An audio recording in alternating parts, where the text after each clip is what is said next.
வணக்கம். நான் Sunita, United India இன்சூரன்ஸில் deputy மேனேஜராக இருக்கேன். இந்த கம்யூனிட்டி சர்வீஸ் சென்டர் இந்த குரூப்காக நான் மோட்டர் இன்சூரன்ஸ் பாலிசி பற்றி உங்களுக்கு நான் எக்ஸ்பிளைன் பண்ண போகிறேன். ஆக்சுவலி இந்த கொரோனா கிரைசிஸ்னால உங்களுக்கு நான் இந்த மாதிரி வீடியோவில் கிளாஸ் எடுக்கிற மாதிரி இருக்குது. அதர்வைஸ் நான் உங்களுக்கு நேர்லேயே கிளாஸ் ரூம் ட்ரைனிங்கே நாங்கள் உங்களுக்கு கொடுத்துருப்போம். ஸோ நம்ம மோட்டர் இன்சூரன்ஸ் பாலிசிக்குள்ளே போகிறதுக்கு முன்னாடி உங்களுக்கு இன்சூரன்ஸை பற்றி ஜென்ரலாக ஒரு சிம்பிள் கான்செப்ட் உங்களுக்கு சொல்கிறேன். இன்சூரன்ஸ் என்னென்னா இது வந்து பூலிங் ஆஃப் மணி. ஸோ ஒரு குரூப் ஆஃப் பீப்புள் வந்து எல்லாருமே ஒரு சின்ன அமௌண்ட்டை சப்ஸ்கிரைப் பண்ணுவாங்க.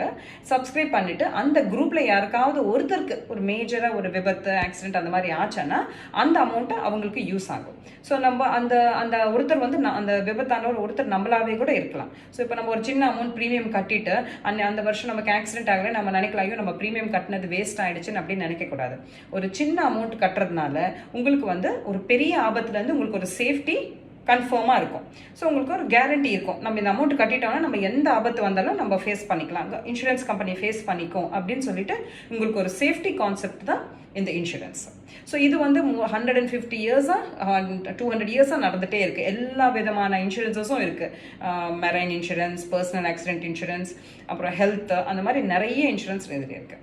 இன்றைக்கி நம்ம உங்களுக்கு இன்றைக்கி நான் கிளாஸ் எடுக்க போகிறது வந்து மோட்டார் வெஹிக்கிள் இன்சூரன்ஸ் பற்றி.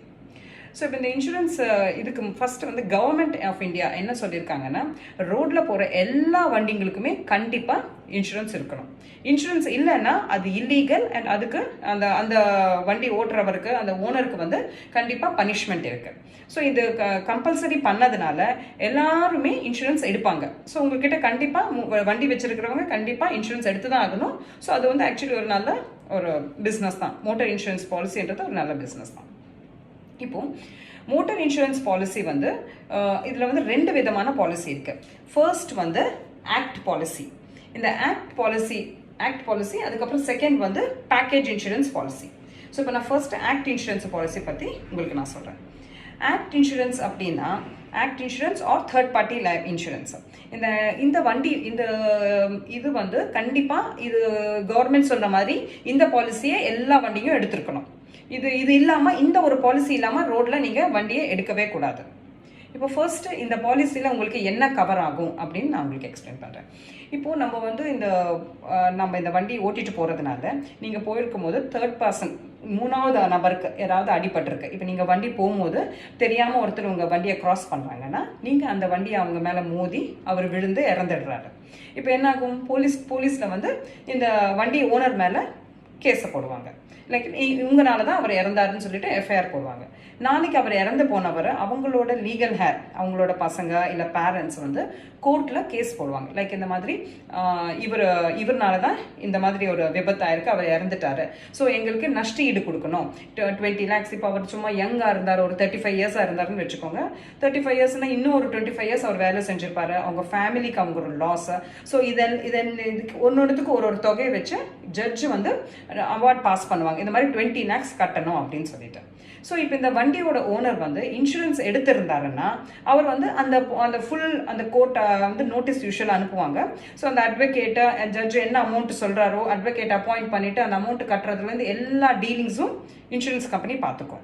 சப்போஸ் அவர் அந்த வண்டி இன்சூரன்ஸ் எடுக்கலை அப்படின்னா நாங்கள் அந்த பிக்சரில் இன்சூரன்ஸ் கம்பெனி வராது, அவங்களே ஃபுல்லாக அந்த கோர்ட் ப்ரொசீடிங்ஸை அமௌண்ட் சொல்கிற அமௌண்ட்டை இவங்களே கட்ட வேண்டியது இருக்கும். ஸோ அதனால் இது வந்து ஒரு கம்பல்சரி இன்சூரன்ஸ்ன்றதுனால எல்லாருமே எடுப்பாங்க. ஸோ இதில் வந்து நம்ம வண்டிக்கு இப்போ அந்த அதே விபத்தில் வண்டிக்கு ஏதாவது ஆச்சானா அது கவர் ஆகாது. இந்த பாலிசி முழுக்க 3வது நபருக்கு அவங்களுக்கு ஏதாவது ஆயிட்டு அவங்க உங்கள் மேலே கேஸ் போட்டாங்கன்னா அந்த கேஸ் டீலிங்ஸ் எல்லாமே நாங்கள் பார்த்துப்போம். ஸோ இது வந்து கம்பல்சரி இன்சூரன்ஸ். இதில் என்ன ஞாபகம் வச்சுக்கணும்னா நம்ம வண்டிக்கு எதுவுமே வராது. அப்போ அவர் நினைக்கலாம் இப்போ நான் வந்து இந்த பாலிசி எடுக்கிறதுனால எனக்கு என்ன லாபம் அப்படின்னு. அப்போ நீங்கள் இதை எக்ஸ்பிளைன் பண்ணலாம். நீங்கள் யூஸ்வலாக இந்த மாதிரி போகும்போது விபத்தாயிட்டு கோர்ட் கேஸ் ஆகும்போது இது எடுப்பாங்க. ப்ளஸ் இது கவர்மெண்ட் ஆஃப் இந்தியாவோட ஸ்ட்ரிக்ட் கம்பல்சரி அந்த பாலிசி எடுக்கணுன்றதை நீங்கள் அவங்களுக்கு எக்ஸ்பிளைன் பண்ணலாம். இப்போ நான் சொன்ன ஒரு எக்ஸாம்பிள் வந்து டெத் பற்றி தான் நான் சொல்லியிருக்கேன். ஸோ இப்போ அதே மாதிரி நீங்கள் வண்டியை ஓட்டிட்டு போகும்போது அந்த வண்டி ஓனர் ஓட்டிட்டு ஓட்டிட்டு போகும்போது அவரை கிராஸ் பண்ணுறப்போ சப்போஸ் அவர் விழுந்துட்டு அவருக்கு வந்து ஜஸ்ட் ஒரு ஃப்ராக்சரோ இல்லை தள்ளல அடிபட்டிருக்குன்னு வச்சுக்கோங்க. ஸோ அவங்கள ஹாஸ்பிட்டல் கூட்டிகிட்டு போயிட்டு அந்த ஹாஸ்பிட்டலைசேஷன் எக்ஸ்பென்சஸ் எல்லாமே இருக்கும். ஸோ இது எல்லாமே கூட அவங்க கோர்ட்டில் கேஸ் போடுவாங்க. இறந்தா மட்டும் இல்லை, இந்த மாதிரி மேஜராக ஆக்சிடென்ட் ஆகிட்டு ஹாஸ்பிட்டலில் ஒரு 5-10 lakhs செலவாகும். ஸோ அது எல்லா எக்ஸ்பென்சஸுமே கம்பெனி தான், நீங்கள் தான், அந்த வண்டி ஓனர் தான் பேர் பண்ணணும் அப்படின்னு சொல்லுவாங்க.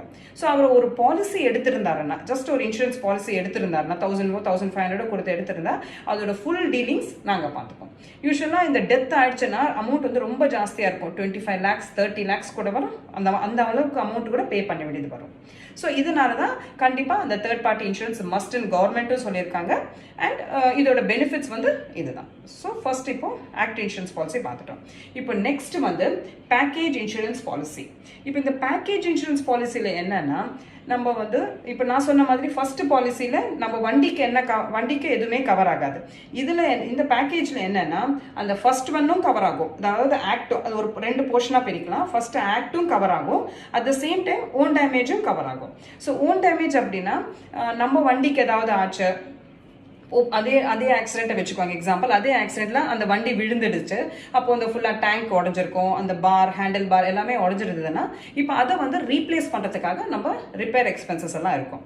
ஸோ அந்த எக்ஸ்பென்சஸ் எல்லாமே நம்ம இன்சூரன்ஸ் வந்து கொடுக்கும். ஸோ அதனால இதில் வந்து ரெண்டுமே கவர் ஆகும், வண்டிக்கும் கவர் ஆகும், அட் த சேம் டைம் முன்னாடி சொன்ன அந்த கம்பல்சரி இன்சூரன்ஸ்ன்றதும் கான்செப்டும் இதில் இருக்கும். ஸோ இது வந்து யூஸ்வலாக அந்த ஆக்ட் லைபிலிட்டி பாலிசி நான் சொன்ன அந்த ஃபர்ஸ்ட் பாலிசியில் வந்து ரொம்ப பழைய வண்டிங்க, ஒரு 10 years 12 years அப்படின்னு இருக்குன்னா அவங்க வந்து யூஸ்வலாக எனக்கு இந்த பாலிசி போதும், போலீஸ் காமிக்கிறதுக்காக இந்த பாலிசி எனக்கு போதும் அப்படின்னு சொல்லுவாங்க.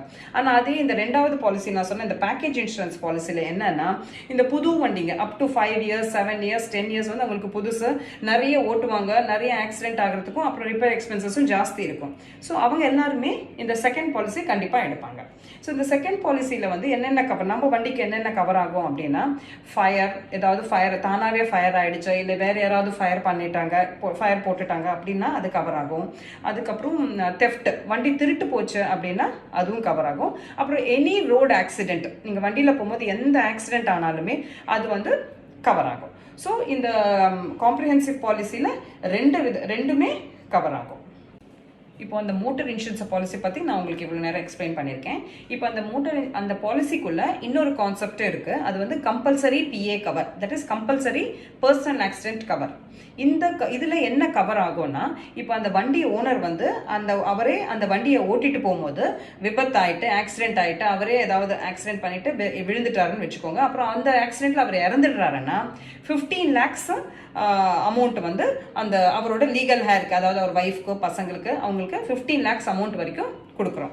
இதுக்கு வந்து 275 rupees ப்ரீமியம் கட்டினாங்கன்னா 15 lakhs கவர் இருக்கும். இது வந்து 2 பாலிசிலையுமே இருக்கு. நான் சொன்ன அந்த ஆக்ட் லைபிலிட்டிலையும் இருக்கு, காம்ப்ரிஹென்சிவ்லையும் இருக்கு.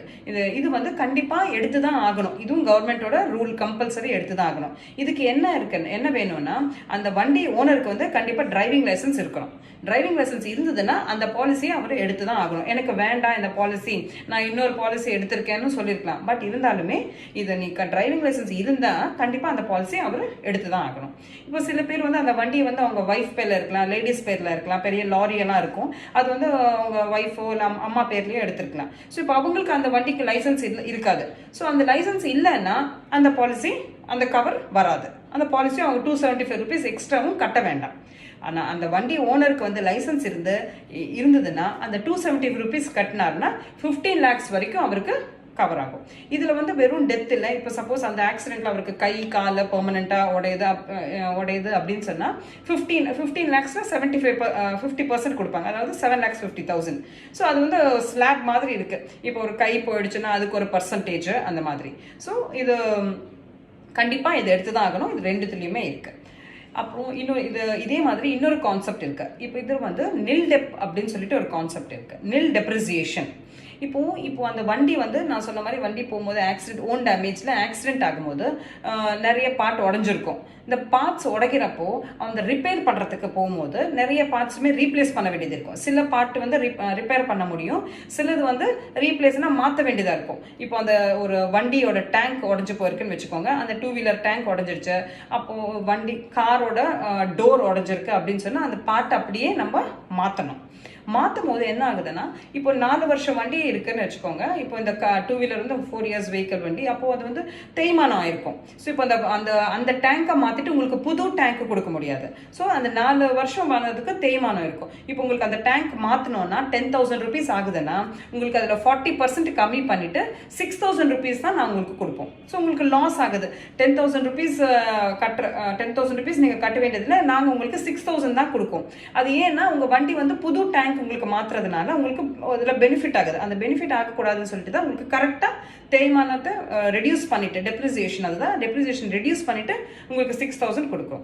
இப்போ அதுக்கு சில கிளைண்ட் என்ன சொல்லுவாங்க, எனக்கு அந்த தேய்மானம் இல்லாமல் எனக்கு ஃபுல் அமௌண்ட்டாக வரணும். கிளைம் பண்ணும்போது, அதாவது ஆக்சிடென்ட் ஆகும்போது எனக்கு எதுவுமே பிடிக்காம என்ன செலவு பண்ணுறேன்னா எனக்கு ஃபுல்லாக அந்த அமௌண்ட் ஃபுல்லாக வேணும் அப்படின்னு சொன்னால் இந்த நில் டெப்ரிசியேஷன் அப்படின்னு சொல்லிட்டு ஒரு கான்செப்ட் இருக்குது. அந்த அதுக்கு அதே மாதிரி ஒரு எக்ஸ்ட்ராவாக கொஞ்சம் ப்ரீமியம் கட்டணும். அந்த ப்ரீமியம் நீங்கள் கட்டினீங்கன்னா உங்களுக்கு ஃபுல் அமௌண்ட் வரும். சப்போஸ் அந்த ப்ரீமியம் எனக்கு வேண்டாம், எனக்கு தேய்மானத்தோடு கொடுங்கன்னு சொன்னால் உங்களுக்கு நார்மல் ப்ரீமியம் அப்படியே வந்துடும். இன்னொன்று, இந்த நில் டெப்ரிசியேஷன் கான்செப்ட் வந்து புது வண்டிங்களுக்கு தான் வரும். 5 வருஷம் வரைக்கும் தான் இந்த 2 வீலரும் காருக்குமே 5 வருஷம் வரைக்கும் இருக்கிற வண்டிங்களுக்கு மட்டும்தான் இந்த நில் டெப்ரிசியேஷன் கான்செப்ட் வரும். அதுக்கு மேலே இருக்கிற ஏஜ் இருக்கிற வண்டிங்களுக்கு வந்து இந்த நில் டெப்ரிசியேஷன் கான்செப்ட் வராது. ஸோ இதுக்கும் ஒரு சின்ன ஒரு அடிஷ்னலாக ப்ரீமியம் பே பண்ண வேண்டியது இருக்கும். இப்போ இந்த மோட்டர் இன்சூரன்ஸ் பாலிசியில் உங்களுக்கு என்னென்ன தேவைப்படும்? இப்போ கஸ்டமர் உங்களை தேடி வராரு, பாலிசி எடுக்கணும் அப்படின்னா உங்களுக்கு என்னென்ன தேவைப்படும்? இப்போ ஃபர்ஸ்ட் வந்து ப்ரொபோசல் ஃபார்ம்னா ஒரு சிம்பிள் ஃபார்ம். அது அந்த ஃபார்மில் வந்து வண்டி டீட்டெயில்ஸு, அப்புறம் வண்டியோட ஓனரோட டீட்டெயில்ஸ், அந்த மாதிரி சிம்பிள் டீட்டெயில்ஸ் மட்டும் இருக்கும். அது ஜஸ்ட் நீங்கள் ஃபில்அப் பண்ணிட்டாங்கன்னா அது போதும். ஸோ அதுதான் ப்ரொபோசல் ஃபார்ம். செகண்ட் வந்து ஆர்சி புக், அதாவது அந்த வண்டியோட ஆர்சி புக், அந்த வண்டியோட ஆர்சி புக் ஜெராக்ஸ் நீங்கள் கண்டிப்பாக வாங்கணும். தேர்ட், டிரைவிங் லைசன்ஸ் ஜெராக்ஸ், வண்டி ஓனரோட டிரைவிங் லைசன்ஸ் ஜெராக்ஸ் கண்டிப்பாக இருக்கணும். அதுக்கப்புறம் ஆதார் கார்டு, வண்டி ஓனரோட ஆதார் கார்டு. ஃபிஃப்த் வந்து பழைய இன்சூரன்ஸ் பாலிசி. சப்போஸ் அந்த பாலிசி வந்து வேற அதுக்கு முன்னாடி நீங்கள் வேற எங்கேயாவது எடுத்திருப்பீங்க, இப்போ உங்ககிட்ட வராங்க அப்படின்னா அந்த பழைய இன்சூரன்ஸ் பாலிசியும் கண்டிப்பாக அட்டாச் பண்ணும். ஸோ இந்த 5 டாக்குமெண்ட்ஸும் நீங்கள் வாங்கிட்டு அதுக்கப்புறம் நீங்கள் வந்து எங்களுக்கு வந்து யுனைடெட் இந்தியா இன்சூரன்ஸில் ஒரு போர்ட்டல் இருக்குது, நான் உங்களுக்கு அதை திருப்பியும் ஃபர்தராக எக்ஸ்பிளைன் பண்ணுவாங்க. ஸோ இந்த டீட்டெயில்ஸ் வச்சுட்டு இந்த டீட்டெயில்ஸை நீங்கள் அந்த போர்ட்டலில் போய் ஃபீட் பண்ணிங்கன்னா உங்களுக்கு ப்ரீமியம் அமௌண்ட் கேல்குலேட் ஆகிட்டு தானாக வந்துடும். ஸோ அந்த ப்ரீமியம் அமௌண்ட்டை நீங்கள் வாங்கிட்டு பாலிசி இஷ்யூ பண்ணலாம். ஸோ அந்த போர்ட்டல் டீட்டெயில்ஸ் என்னன்றது நான் உங்களுக்கு ஃபர்தராக எக்ஸ்பிளைன் பண்ணேன். போர்ட்டலை எப்படி என்ட்ரி பண்ணணும், என்ட்ரி பண்ணிவிட்டு ப்ரீமியம் எப்படி கால்குலேட் பண்ணணுன்றதை நான் உங்களுக்கு ஃபர்தராக எக்ஸ்பிளைன் பண்ணுறேன். இப்போது கஸ்டமர்ஸ் வந்த உடனே என்னென்ன பேப்பர்ஸ் வாங்கணும் அப்படின்றத நான் உங்களுக்கு இதுக்கு முன்னாடி எக்ஸ்பிளைன் பண்ணியிருந்தேன். இன்னொரு முக்கியமான விஷயத்தை நான் உங்களுக்கு இப்போ ஷேர் பண்ணணும். இப்போ சப்போஸ் வந்து கஸ்டமர் வந்த உடனே நீங்கள் ஃபஸ்ட்டு என்ன வாங்கணும்னா பழைய இன்சூரன்ஸ் பாலிசி காப்பியை நீங்கள் வாங்கணும். அந்த பழைய இன்சூரன்ஸ் பாலிசி காப்பியில் policy from date and expiry date இருக்கும். ஸோ நீங்கள் அந்த எக்ஸ்பைரி டேட்டை ஃபஸ்ட்டு பார்க்கணும். அந்த எக்ஸ்பைரி டேட் வந்து இன்னும் 5 நாள் 10 நாள் இன்னும் டைம் இருக்குது அப்படின்றப்போ ரொம்ப சிம்பிள், நான் சொன்ன அந்த பேப்பர்ஸ் எல்லாம் வாங்கிட்டு நார்மலாக நீங்கள் போர்ட்டலில் ஃபீட் பண்ணிவிட்டு நீங்கள் பாலிசி கொடுக்கலாம். சப்போஸ் அந்த பழைய இன்சூரன்ஸ் பாலிசியில் பிரேக் இருக்குது, அதாவது வந்து ஒரு 10 டேஸ்க்கு முன்னாடியே அது முடிஞ்சிட்ருக்கும், இப்போ நம்மக்கிட்ட வந்திருப்பாங்க, அது ஒரு நாள் முடிஞ்சிருந்தாலுமே அதுக்கு ப்ரொசீஜர் வந்து வேறு. அதுக்கு நீங்கள் என்ன பண்ணால் அது பேர் வந்து பிரேக் இன் இன்சூரன்ஸ் சொல்லுவாங்க. அதாவது கண்டினியூட்டி வந்து இல்லை, எக்ஸ்பைரி ஆயிடுச்சு அப்படின்றப்போ நம்ம வந்து அதுக்கு 3 ஸ்டெப்ஸை கண்டிப்பாக நீங்கள் ஃபாலோ பண்ணணும். பாலிசி கொடுக்கறதுக்கு முன்னாடி இந்த 3 ஸ்டெப்பை ஃபாலோ பண்ணணும். இது ரொம்ப இம்பார்ட்டண்ட்டு. இதில் வந்து ஃபஸ்ட்டு வந்து நம்ம வந்து வண்டியோட இன்ஜின் நம்பர் சேசிஸ் நம்பருக்கு ட்ரேஸ் எடுக்கணும். அந்த engine number chassis number trace எப்படி எடுக்கணும்னா, ஒரு ஒயிட் பேப்பர் எடுத்துகிட்டு அந்த இன்ஜின் நம்பர் அந்த சேசிஸ் நம்பர் அது மேலே வச்சுட்டு பென்சிலில் நீங்கள் ஷேட் பண்ணிங்கன்னா அந்த ஒயிட் பேப்பரில் அப்படியே அந்த இன்ஜின் நம்பர் சேசிஸ் நம்பர் வந்துடும். ஸோ அது வந்து ட்ரேஸு. செகண்ட் திங் வந்து வண்டியோட ஸ்பீடோமீட்டர் ரீடிங்கை நீங்கள் நோட் பண்ணி வச்சுக்கணும். தேர்ட் வந்து ஃபோட்டோஸ், 4 பக்கமும் நீங்கள் ஃபோட்டோஸ் எடுக்கணும். 4 சைட்ஸில், ஃப்ரண்ட் பேக் சைட்ஸில் ஃபோட்டோ எடுத்து நீங்கள் ஸ்டோர் பண்ணி வச்சுக்கணும். அந்த ஃபோட்டோஸில் வந்து டேட் அண்ட் டைம் கண்டிப்பாக அந்த நீங்கள் மொபைலில் எடுக்கிற அந்த ஃபோட்டோவில் டேட் அண்ட் டைம் வர்ற மாதிரி நீங்கள் அந்த ஃபோட்டோஸை நீங்கள் எடுக்கணும். ஸோ இந்த 3 விஷயத்தை நீங்கள் கண்டிப்பாக ஃபாலோ பண்ணணும். வெரெவர் தர் இஸ் பிரேக் இருக்கிறப்போ. நார்மலாக கண்டினியூட்டி இருக்கிறதுக்கு ஒன்றும் ப்ரொசீஜர் ஒன்றும் சிம்பிள் தான், நீங்கள் அப்படியே என்ட்ரி போட்டு பண்ணிடலாம். ஸோ இது வந்து இப்போ இந்த பிரேக் இன் இன்சூரன்ஸு இந்த மாதிரி எக்ஸ்பைரி ஆன வண்டிங்களுக்கு இந்த மாதிரி இன்ஸ்பெக்ஷன் ரொம்ப இம்பார்ட்டண்ட். அது எதனாலன்றதை நான் உங்களுக்கு இப்போ எக்ஸ்பிளைன் பண்ணுறேன். இப்போ வந்து நார்மலாக என்ன பண்ணுவாங்கன்னா, யூஸ்வலாக 1 மாதம் 2 மாதம் எக்ஸ்பைரி ஆகிடுச்சுன்னா கிளைண்ட்ஸ் வந்து மறந்துடுவாங்க, அப்படியே விட்டுடுவாங்க. திடீர்னு ஒரு நாள் அந்த வண்டி ஆக்சிடென்ட் ஆனதுக்கப்புறம் தான் அவங்களுக்கு ஞாபகம் வரும், ஐயோ கிளைம் பண்ண முடியாதே அப்படின்னு சொல்லிட்டு. உடனே நம்ம கிட்ட வந்து இந்த மாதிரி இன்சூரன்ஸ் பண்ணணும் அப்படின்னு சொல்லிடுவாங்க. நம்ம சப்போஸ் இன்ஸ்பெக்ஷன் பண்ணலைன்னு வச்சுக்கோங்க, நம்ம பாலிசி நம்ம ஆட்டோமேட்டிக்காக போட்டு கொடுத்துருவோம். ஒரு 10 days 15 டேஸ்க்கு அப்புறம் திருப்பியும் அவங்க வந்து இந்த மாதிரி என்னோட வண்டி ஆக்சிடென்ட் ஆயிருக்கு அப்படின்னு சொல்லிட்டு அவங்க கிளைம் பண்ணுவாங்க. ஸோ ஆக்சிடென்ட் ஆன வண்டிக்கு அவங்க இன்சூரன்ஸை போட்டு கிளைம் பண்ணுவாங்க. ஸோ அதனால எப்பெல்லாம் இன்சூரன்ஸ் பிரேக் இருக்கோ நம்ம கண்டிப்பாக வண்டியை இன்ஸ்பெக்ஷன் பண்ணிட்டு தான் நம்ம இன்சூரன்ஸ் பண்ணணும். ஸோ இந்த ப்ரொசீஜரை ரொம்ப ஸ்ட்ரிக்டாக ஃபாலோ பண்ணணும்.